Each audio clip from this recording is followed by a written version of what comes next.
Welcome to lesson 5.8 on VSEPR theory, also known as 3D molecules. So in this lesson, please make sure to title your notes lesson 5.8 VSEPR theory, and these are the 4 things you need to know by the end of the video.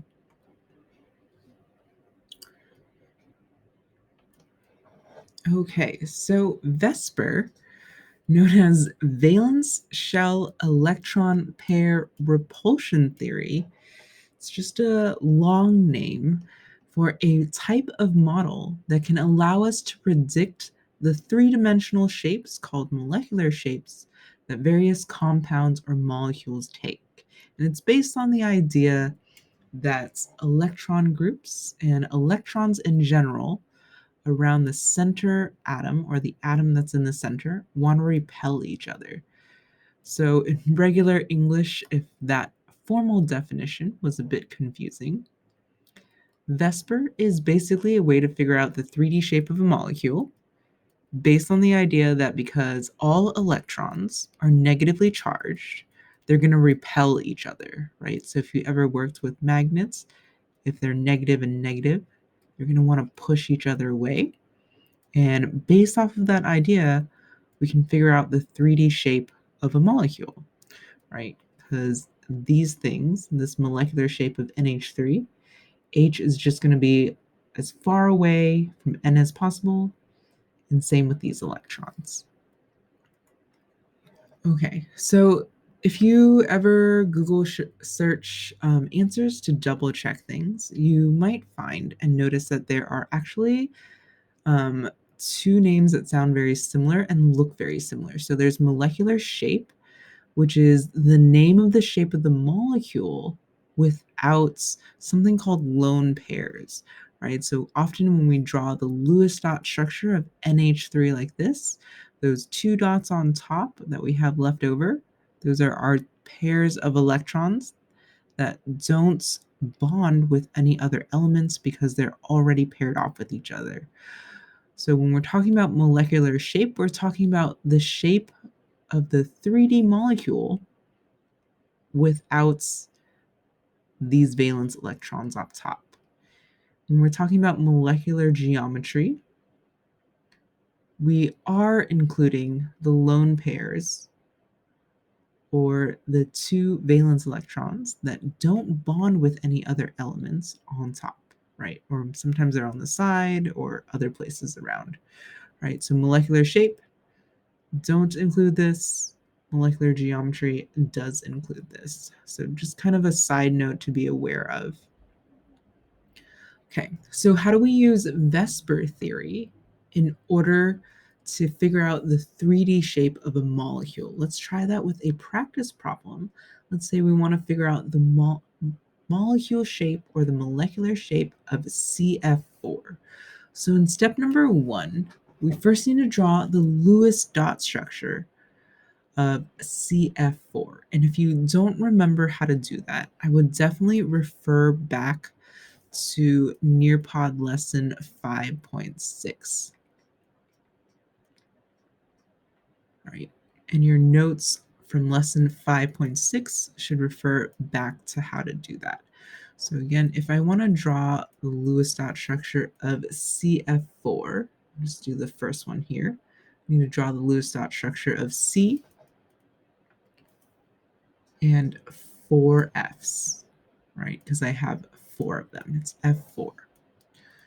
So on my periodic table, I'm going to look for C.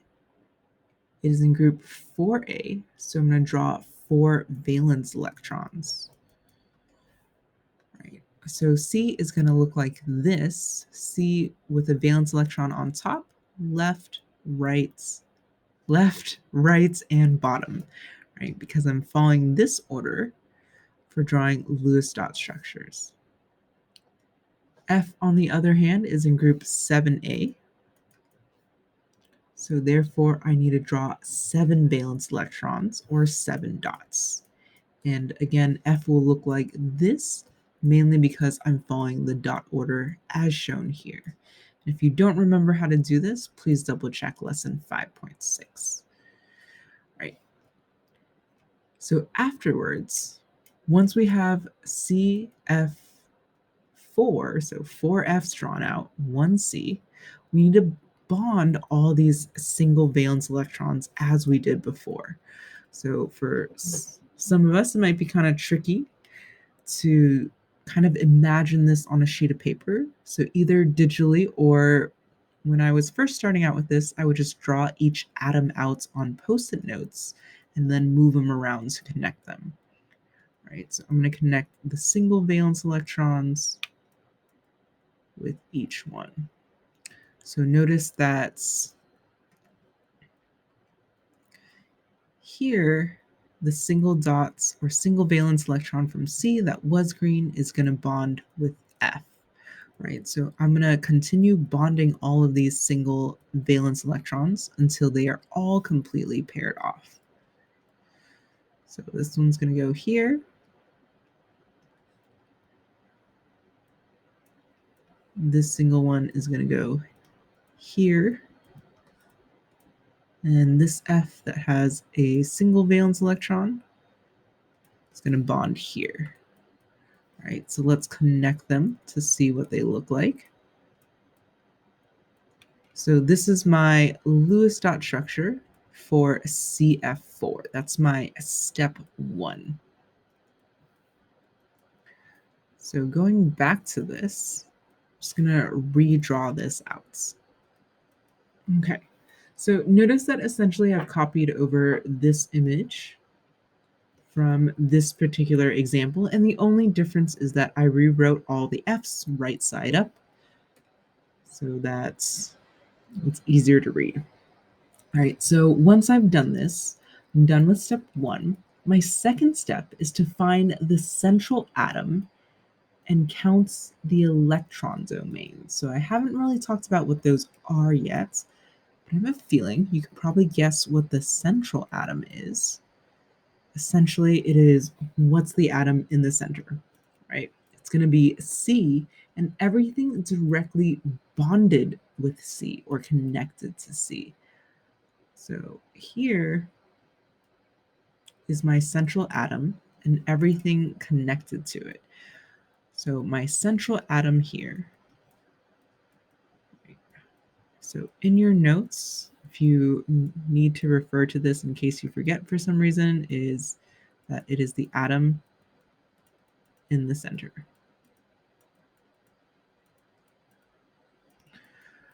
Right. So an electron domain. Let's talk about that next. So I would summarize electron domains as any sets of electrons. And by sets, there's a couple of options, right? I can either have these two directly connected to C. So this is what I call my lone pair.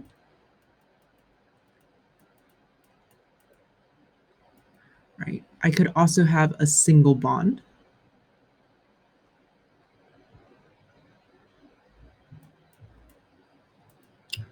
Or a double bond.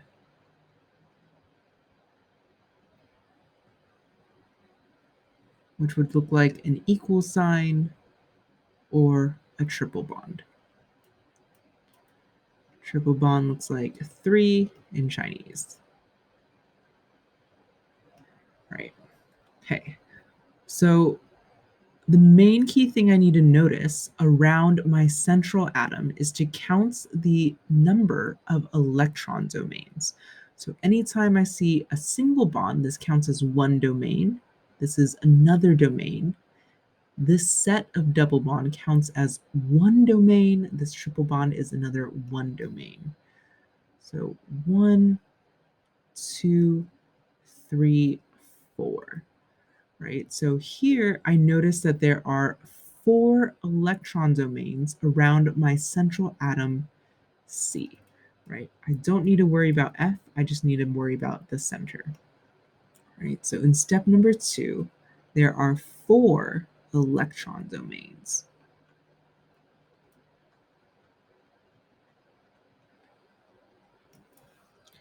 Right?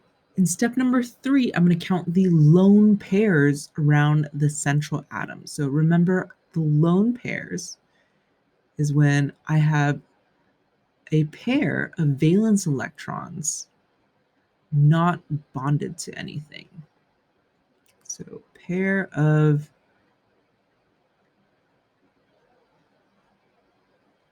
valence electrons,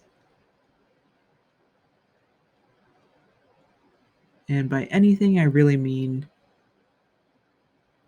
another atom.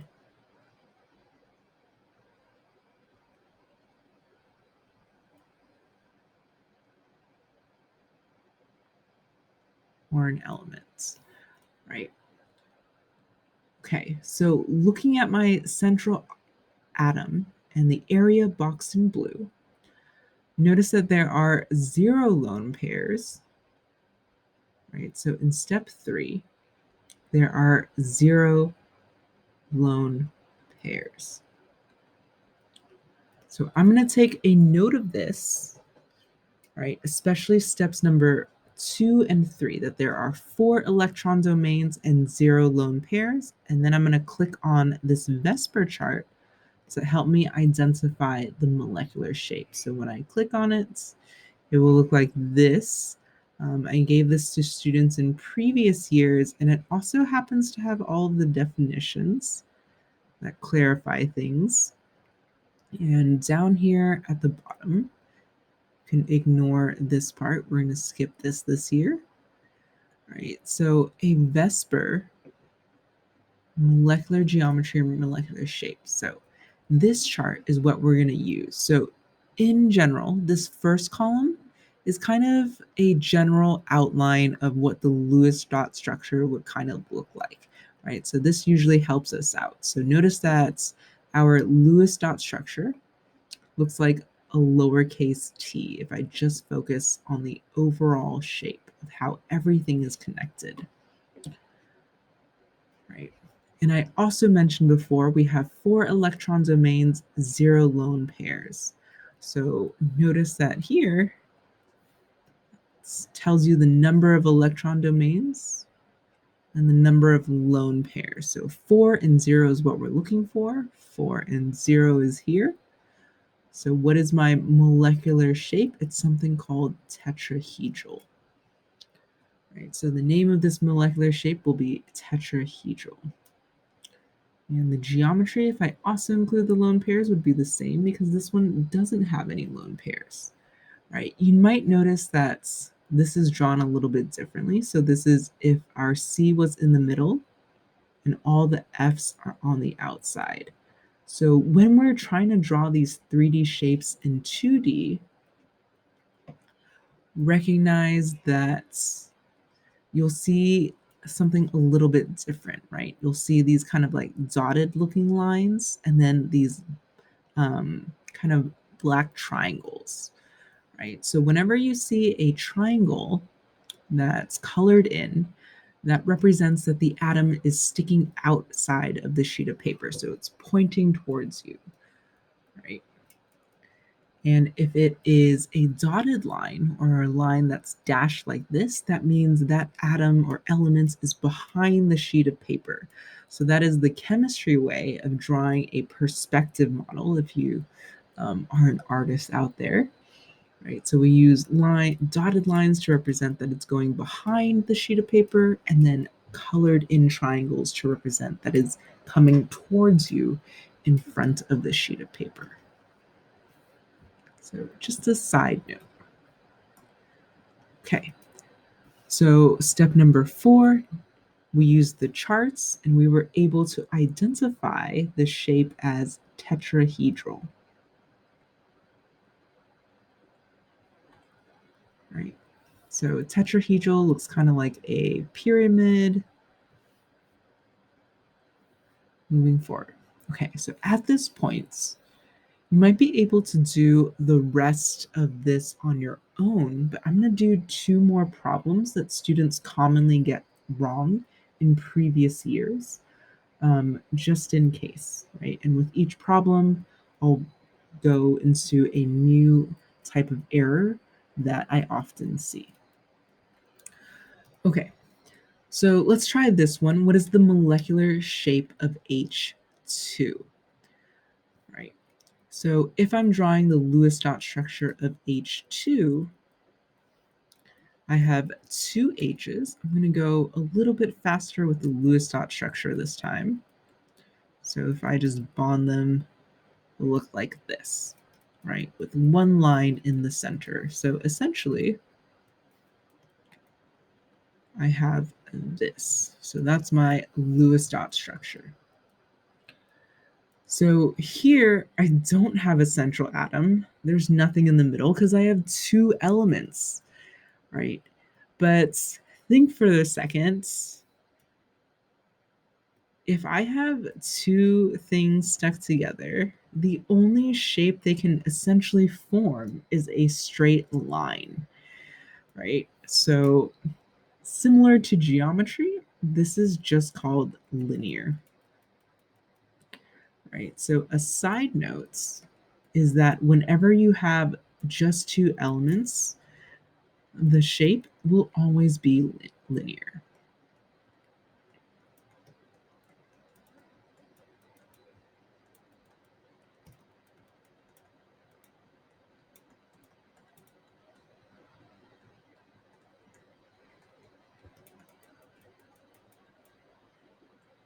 So the beauty of this is that when I only see two elements, I can skip all these steps. It's just going to be linear. It's a straight line. You can't make any shape other than a straight line.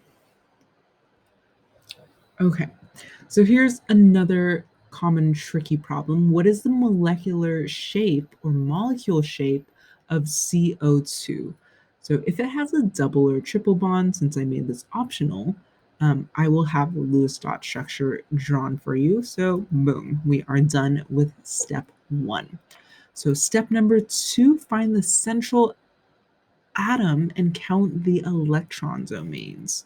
So just like before, our central atom and everything connected to it. So C, so directly connecting C is these two lines. So I'm just focused on here. So my central atom is C. What are my electron domains? Let me write those down. Okay. So remember that each of these counts as one electron domain, right? Sometimes people forget and they count this as two electron domains. So one double bond counts as one electron domain. So notice for C, this is a double bond. It is an equal sign or two lines connecting one element to another. That's how I tell that this is a double bond because it is connecting just these two elements, and I see two lines connecting them, right? So this is one domain, and the second one is my second domain, right? Because this is also a double bond on the other side. So two, find the central atom and count the electron domains around the central atom. I have two electron domains.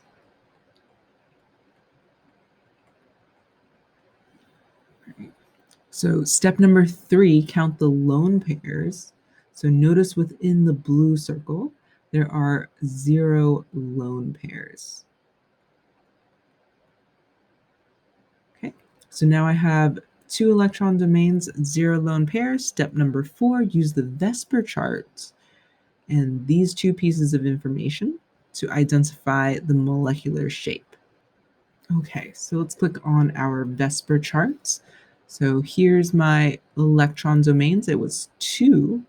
0 is the lone pairs I'm looking for, and that will give me my molecular shape. So I'm looking for 2, 0. Haha, so I see it here. So here my electron domain is 2, and 0, what is my shape? It is linear. So you kind of can tell on this one, although sometimes it's tricky, even though it looks linear, it might not always be. So this shape It's called linear.